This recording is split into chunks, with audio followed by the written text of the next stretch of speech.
Welcome to Prime Life. We call it Retirement 2.0. Leave each episode with tips and new ideas to help you navigate retirement in our new age. It's your time. Make it count. This podcast is for educational purposes only. It is not intended as medical, investment, or financial advice. We do not sponsor or endorse any of the individuals, companies, products, or services featured on this podcast. Any statements or opinions expressed are of the individual who makes them. We hope you enjoy the episode. Hello and welcome to another episode of the Prime Life podcast. It's great to be here with you today.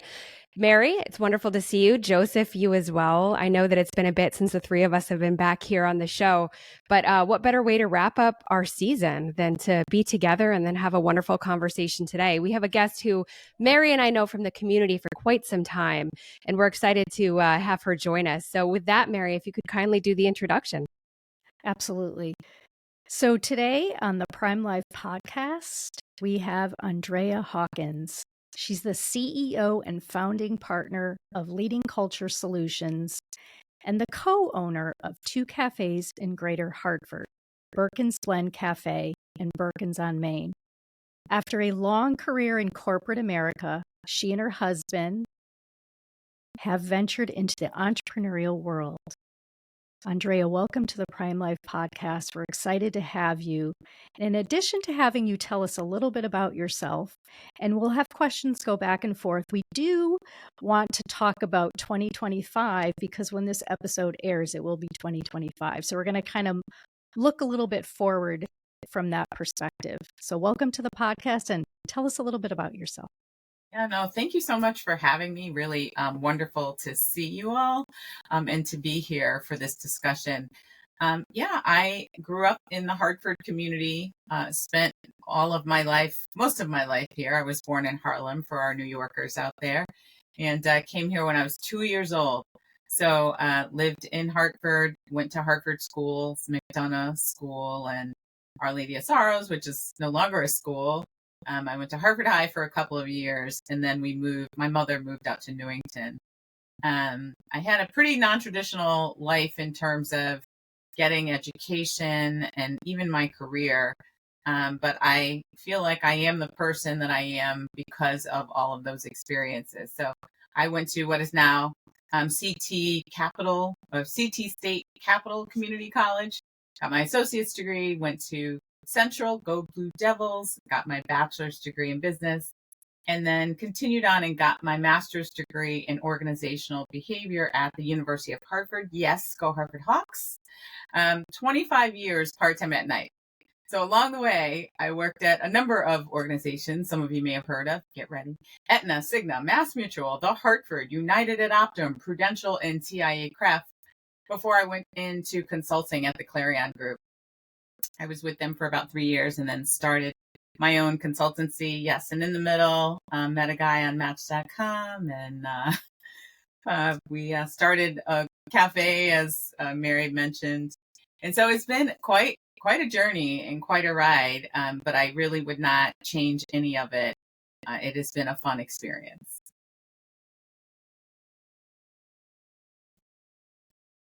Right. Well, welcome to the show. I got to just start with the entrepreneurial section. Tell us a little bit about what you're doing in the entrepreneurial space, how you got into that, and where you see it going, because a bunch of us on this call have spent time there and would love to learn more. Yeah. So I think the first thing to say is Doug and I started businesses, my husband, Doug. I was 49 and he was 51 when we started our first business. And in the last 10 years, we've opened 4 businesses. We've closed one of them over time.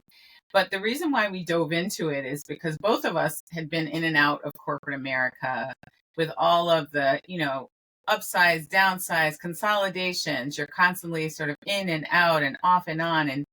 And Doug really wanted to have more control over his career and what he was doing. He said, can we have our own business? So I should back up and say, we were dating 11 months and both of us got laid off from our corporate jobs the exact same week of November 2020. November of 2014. And so as you can imagine, it's November. We're coming into the holidays. There's not going to be any job searching. And that's where he sort of said, I'm really done with the on and off, in and out of corporate America. Let's do our own thing. And I said, well, pick something that you love, because we are responsible people. I'm going to go get another job. I love what I do. But we need health insurance and a 401k. Let's be responsible. And so that's what we did. We did that for, another few years before I jumped into starting Leading Culture Solutions and doing the work that I was doing in corporate America for myself and a team helping me sort of execute on that. But that's where it came from. It's just, the volatility of it all and wanting to feel like you have more control over your own life and domain and your time and all the things. So that was really the catalyst. Now, you mentioned the age that you and Doug started the business at, so 49 and 51. And some of the guests we've had on the show have talked about second chapter, third chapters, however many chapters they want to preface it with. Did you find that was something that your past experiences set you up for that success? Or was it the fact that you've gone through the journey and you had enough trust in yourself to make that leap? Yeah, Laura, I would say it was probably a little bit of both, right? So once you've been working in really big companies, and I know all of you have probably had some stints in really big companies, you know that no one does all parts of the work, right? Everyone gets a little piece of the work. And there are things that you want to make better. And you sometimes can feel like, I'm so frustrated because this can be so much better for our client experience or so much better from a productivity standpoint. But you don't really get the support and resources that you need to make it better, because that can feel sort of maddening, right, over time. So I would just say I am taking what I've learned over my career, all of the licenses and experiences and different regions. I've worked with people around the globe and just taking that all in. And then the other piece was, I felt like, having worked with a lot of different people, that as long as we had a fantastic team supporting us, that there was nothing that we could not do. I still believe that today. It really is all about the team that you surround yourself with, trying to surround yourself with people who think similarly to you and want the same outcomes or better outcomes, and people that push you to be better. And so, taking some of that confidence along with a fantastic team is what has helped us thrive, or not, quite frankly. So I love hearing that. And Andrea, as you know, I started my career in almost the opposite way. I started my career as an entrepreneur, had some successes and some things that maybe didn't go as planned. And here I am working for a company not as large as some of the ones that you've mentioned. Was there anything in particular that surprised you about going out, stepping out onto nothing, that perhaps you didn't know or you couldn't gauge from being in the corporate world as long as you had been, even though, again, certainly as you shared all of the companies you worked for, you're very adaptable and flexible, and you've taken steps forward and maybe a couple back or sideways. Would love to hear a little bit about that. Yeah, so I think, what did I not know kind of coming into it? I mean, there's so much you don't know, you can't anticipate. No one tells you, especially when you have a brick and mortar. So I think the great thing, the good experience that I've been having in being an entrepreneur is that we have two types of businesses, right?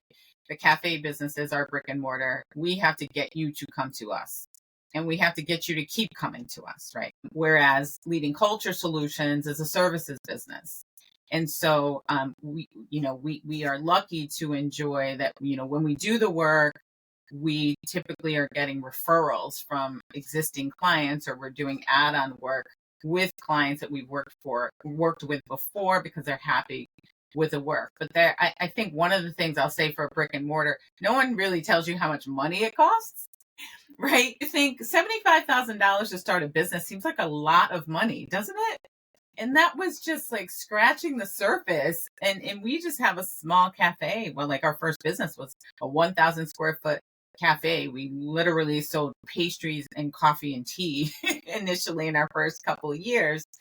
But the amount of money that we spent to stand it up, to keep it going forward. No one tells you that people go on vacation, and when they go on vacation, they don't order extra before they leave and order more when they come back. And so you have to figure out how do you balance your cash flow when that is your reality. I think also, for both sides of the business, service or brick and mortar, there's seasonality to the business. We're getting ready to, on the consulting side, we're getting ready to go into a slow down where we're not getting as many calls. We're not having people ask for help. And so I think it's just things like that you can't anticipate. You don't really know. The one thing I will say, my husband and I have this conversation often, because one of the businesses that we were going to pursue was a healthcare concierge service business, which would have been more services business. And he was really determined around espresso. He loves espresso. I don't drink coffee. I love him. He loves coffee. That's my connection to coffee. But just a services business. When I started Leading Culture Solutions, I needed my brain and a computer and an admin. Literally, that was all I needed. And so the cost of doing the business was very low compared to the brick and mortar. So we sometimes have these joking conversations about how our life would be so different if we had pursued that healthcare concierge business that we were thinking about. So I think those are just a few of the things, but there are many things. The one more thing I will add is staffing. So my husband was a physical therapist and a rehab director in his career. And so he went from working with professionals, right? And then going to a cafe where you're working with teenagers, or you're working with, people that have low skills or aren't necessarily as motivated to get up and go to work every day as professionals are. So I think that was a really big surprise for him in, running our cafes. I work on the LCS side. I work with people that, rain, shine, they could have one arm falling off. They're getting the deliverable done. They're showing up to the client. They're doing whatever needs to be done to get all the things done. So we do talk about the differences quite a bit, but those are just a few things that come to mind. So I know Mary's going to include all sorts of links in the show notes. I would encourage our listeners to visit your cafe's website. One of the reasons you've probably been, because you've instilled some of your personality into that site. It's not just a business selling coffee. So I think part of your success is people do business with people they like, right? So that might be part of it. I also have a wife who loves coffee and I do not. So we have some similarities there. That's my connection to coffee. You shared when you started your businesses and the year you started those businesses. We're now, let's just say 10 years plus. Yeah. I'm not going to do the math for anyone. People can go back and listen to the dates. Where are you going? You got a lot of energy. You're still young at heart. What's where are you going to take these? How long are you going to run them? Do you want to keep running them, etc.? Like, share a little bit about that forward thinking. And we'll get that answer after a brief word from our commercial sponsors. NASA is always working harder to be your carrier of choice. We offer insurance products that can help you meet your retirement goals, such as protecting your savings, securing lifetime income, or paying for healthcare costs. We're dedicated to providing best-in-class service and are keeping things simple, and we'll have your back. We have around 400,000 policyholders and contract holders and have been doing this for a long time, 170 years, but we remain humble enough to always try to improve. For more information, visit nfg.com. Nassau Insurance products are issued by Nassau Life and Annuity Company of Hartford, Connecticut, Nassau Life Insurance Company, East Greenbush, New York, or Nassau Life Insurance Company of Kansas, Overland Park, Kansas. Subsidiaries of Nassau Financial Group. Products are not available in all areas. Policyholder counts are for all Nassau companies as of September 30th, 2022, and are subject to change? Yeah, right. So I'm 59 and my husband is about to turn 62. So he'll turn 62, I'll turn 60. So we will be 10 years in business with our cafe in June, on Juneteenth, actually, June 19th. And so I think I'll always do the work that I'm doing in some way, shape, or form, like the consulting work. I will probably do less of it at some point, in the future, but I think 67 is the date that I can start collecting Social Security. So I probably will work till close to that age, God willing, and that I'm healthy enough to do all that. In terms of the cafes, we've brought my brother-in-law, my husband's brother, into the business so that we can start to think about succession and hopefully keep the brand alive. And he's fairly new. He's only been in the business for a year. So we've been running it for 10 years, almost 10 years, and he's, new to it. So I think we just have to see if it's something that he wants to continue doing. And so, yeah, I don't know.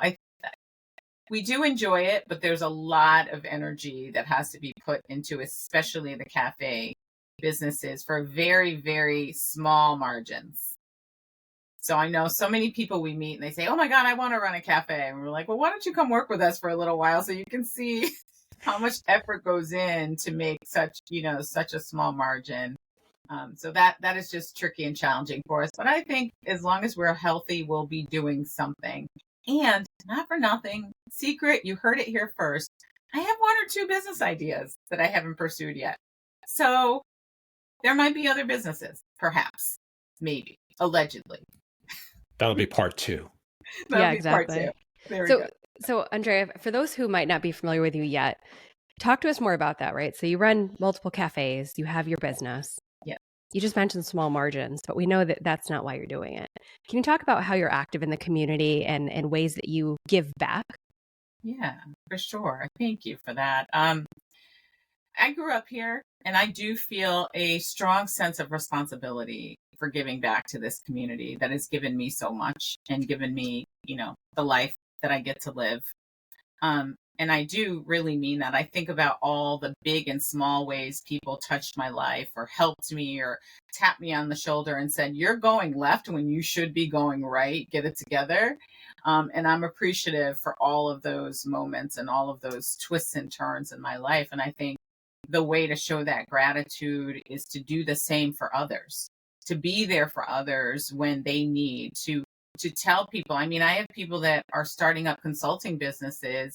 They're like, oh, I want to get this started. And I'm like, okay, this is what I charge. This is why I charge it. This is what goes into it. We donate tons of food to different groups if they ask us, coffee, food, whatever. We do that a lot. We sometimes have to say no because sometimes we can't do it, but we try as much as we can to give to our community. I've served a number of boards. I used to sit on the Hartford Region YWCA board. I've sat on the Human Resources Leadership Forum board. I've sat on a few other boards in our community. I currently am a gubernatorial appointee to the Social Equity Council, and that's the organization that's been formed to make sure we shore up issues in disproportionately impacted areas that were impacted by the war on drugs. And so I co-chair the strategic planning committee for that organization, and I sit on the reinvestment committee. And I love being a part. That's fairly new. I've been doing that only 1 year, and I really absolutely love that work. And to think about how we make communities stronger, to be a part of that is so incredible. And then finally, I would just say I'm incredibly proud of the fact that my husband and I 3 years ago started the Berkins Family Fund, which is a donor-advised fund at the Harvard Foundation for Public Giving. Doug bought me this gorgeous diamond ring that I wanted, and then when I got it, it felt so lonely and sad. Like, I'm the only one that's going to wear this, and, no one else can enjoy it. I can maybe have we have 3 daughters, maybe they'll wear it around. So I wanted to return the ring and do something that was going to be more meaningful and more lasting, just in terms of impact. And so we used that refund and funded $50,000 to the Hartford Foundation to start the fund. And then we've been doing small fundraisers, trying to just get it to $100,000, because when we get it to $100,000, we are going to make a donation. And this is to give micro grants to entrepreneurs. Because that's the one thing we've learned is when you're starting a business and you need money, no one will give you money because you haven't proven that you could run it successfully, which to me is kind of backwards, right? And so we want to try to give these micro grants to entrepreneurs that are starting up. They won't be huge, but hopefully they'll help them just be a step toward their dream in some way, shape, or form, try to help out. So Mary Crean participated in one of our fundraisers. We did a chopped version of a competition, and she had a sous chef, and she competed against 2 other chef teams.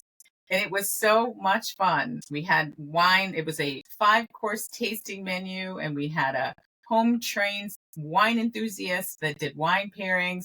And it was really so much fun. And Mary did a great job and worked her butt off and did so well.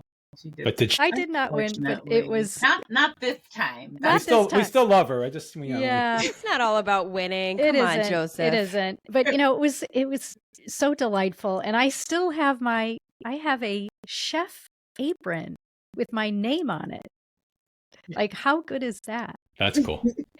And we had some chopped moments in the kitchen that we were able to rise above, but it was just, my heart has always been obviously for entrepreneurs since I'm a former one. And as Andrea said, when you don't have money, no one wants to loan you money or give you money. And that is so true. And I remember those days so well. So I'm looking forward to seeing what you're going to do next with the fund. And also, it sounds like, right, I don't want to put you on the spot, but I guess I am a little bit, that perhaps this is going to be a regular event that you will have, and we're going to build on it, right? We're going to build on that together. And I'm very excited to see how that will go. Because the first one was amazing, right? It was just amazing. You see people from the community, they were enjoying the food. And, it's funny, I tasted along the way when I was preparing, but I didn't really eat my own food. I took a little bit home with me and ate it later. And I was like, okay, this tasted pretty good. I was happy about that because, you just don't know when it's coming out of the oven or coming out of the sautang pan. So, yeah. So on another note, in that vein, because you've done so much and you're doing so much, do you have any regrets? I do, actually. And I know they say you shouldn't have any regrets, but I wish I had started sooner being an entrepreneur. I think while I was in corporate America, I did so much moving around because I was a square peg trying to be in a round hole, right? And so I think if I had just believed in myself sooner and not been so fearful of what it actually took, but I'm going to credit the Clarion group that I worked for 3 years. They were a small consultancy. So I was able to see, soup to nuts, how to do it. So I do always say to them, you gave me my lessons, and I give them a lot of credit for the things that they exposed me to and helped me understand how it works. And then once I understood it, I thought, okay, I could do this with some help. I could do this. So that's the only thing I would say is just, if you have a dream, don't be, afraid of how old you are or, whether or not you have everything figured out, because you won't. There's no possible way for you to have everything figured out. To just, step out on faith, get some people that love you and trust you, and surround yourself with those people, the people that encourage you to say today was hard, but tomorrow will be better. Let's just get up and keep moving forward. Or, I had a lot of days where it was like, oh my gosh, we just won this deal. Oh my goodness, we're going to be doing this work. Oh, we get to travel to Boston. We get to travel to the Bronx. We get to travel to Texas. I have a couple of clients right now in Maryland. So just all the things that I've had a chance to do, it's been such a great experience. So I just wish I had done that sooner. That's all.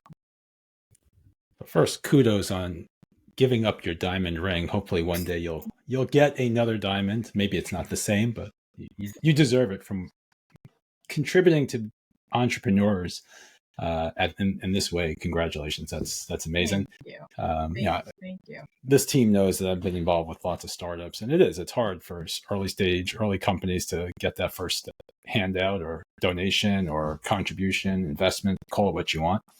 So well done. Thank you. In the line of no regret, what advice do you think you can impart to our listeners who, say, oh, you know what? It's not too late. Let me get started. What would you tell them? Yeah, I would say, failure is not fatal, right? I think about if I had spent too much energy thinking about the fact that it was going to be hard or I might fail, that we might not have had the success that we've had, right? So I would just say, like, find a way to quiet the noise and the sounds that say you can't do the thing, and just do the thing, right? So put your energy into doing the thing. I would also say your network is everything. And I am really fairly shocked that in 2024, some of the things that people do without regard for the network and their reputational risk. I can't even tell you. I'm not even kidding. I'm very concerned about our workforce right now. And, people say, oh, I'm coming to the interview. They don't show up. And these are for jobs, sometimes they're $50,000, $70,000, $90,000 jobs. And, they make a commitment and then don't keep the commitment, as if you're never going to cross their path again. So I've tried to just, over time, think about, you never know where your journey is going to take you, and try to leave every relationship as intact as you can, right? And that's not always possible, right? I've lived long enough to know that sometimes there are people you want to avoid, and it's okay if you don't cross their path in the future. That's okay. But when I see some of the things that I see from folks, that people don't send thank you cards anymore. People don't, there's not grace. There's not a lot of how can I help you, without expecting, like, oh, I'm going to get paid. And when I get paid, I want it to be, $100,000. That's what I deserve. You're getting my skill. Like, what if you just did the thing and did it for the sake of learning or for the sake of helping another person? I would just love to see, more of that. And I feel like that's sort of missing right now. Gratitude. Yeah. Yeah, I think gratitude and just being able to be a decent human and know that maybe you're not going to get repaid, like in other words, like quid pro quo. You're going to do what you're going to do because you really need and want to help that other person or that other business. Maybe because you knew how hard it was getting started. I'm using that as an example because I often think of that. And, the universe has a way of evening things out. And sometimes you're helping someone and they're not going to return it, but someone else is going to come into your life. And that's how it works. But I do agree that I think we've moved away from that a little bit. Again, what's in it for me, and kind of not having that as the forefront of doing good. Certainly you and your husband, Doug, and the employees, because I've met some of your employees, and boy, they are really like cut out of the same cloth as you and your husband. They're kind. They want to please. They want to help. And I admire that. I've seen that firsthand. And I know that's, we attract what we put out there every day. And I know that you're doing that. So it's more of a comment than a question. Yeah. We try, right? And I want to say, right, I don't want to leave it like everyone is bad and not, grateful or whatever. I think there's so many people out there that are kind, that are being helpful, that are doing more than anyone asks them to do. And I'm thankful for every one of those people. And I'm trying my best to be one of those people. And I want to surround myself. I find the older that I get, I am kind of selective about where and how and with whom I'm spending my time, because I want to pour into people and I want people to pour into me. And pouring into you doesn't always mean they're, complimenting you and telling you you're great. Pouring into you can also mean like, I love you enough to tell you that it wasn't so great what you said or what you did, so that you have an opportunity to make a change. Right. So I think about that. Well, this has been a great conversation, and I appreciate you taking time today to share your insights with us. But before we go, we always ask our guests one final question. And that is, and you may have already answered some of this throughout the conversation, but feel free to change up your answer. Okay. You can do so many different things. You have all these different skills. You've done a lot of different things. Why do you do what you do? Why do I do what I do? Because I think humanity matters. I do. I think humanity matters. And I want to keep doing the things that are going to make this world that we live on better. And I don't just mean in, Hartford, Connecticut or Glastonbury, Connecticut, where I live. I mean this world. Because as much as we think we're not connected to one another, we are. We are so connected. And the more access we have to artificial intelligence and technology and all of the ways that we connect and communicate with one another, the more it hits home for me that we are connected to each other. So I do feel responsible for all three of you. I do, right? I do want to make sure that I do everything that I can do to help you thrive. I believe that. And that is what I will do and be, until I take the last breath. I love that. And again, what a beautiful way to end the conversation. And it's I'm sure first of many here on the show. So again, Andrea, thank you so much for joining us today. Mary, Joseph, it was great to catch up. And as we mentioned, we're circling out of 2024. This will air in 2025. But we want to thank everyone, all of our listeners, all of our guests for being with us here this year and years prior, and wishing you and yours a prosperous new year. So thank you all so much. And cheers to the next episode of the Prime Life Podcast. Thank you. Remember to subscribe to the Prime Life Podcast anywhere you find podcasts. You can find all of our episodes, contact information, and more on our website, primelifepodcast.com. Stay connected with us. Follow us on LinkedIn, Instagram, Facebook, and TikTok.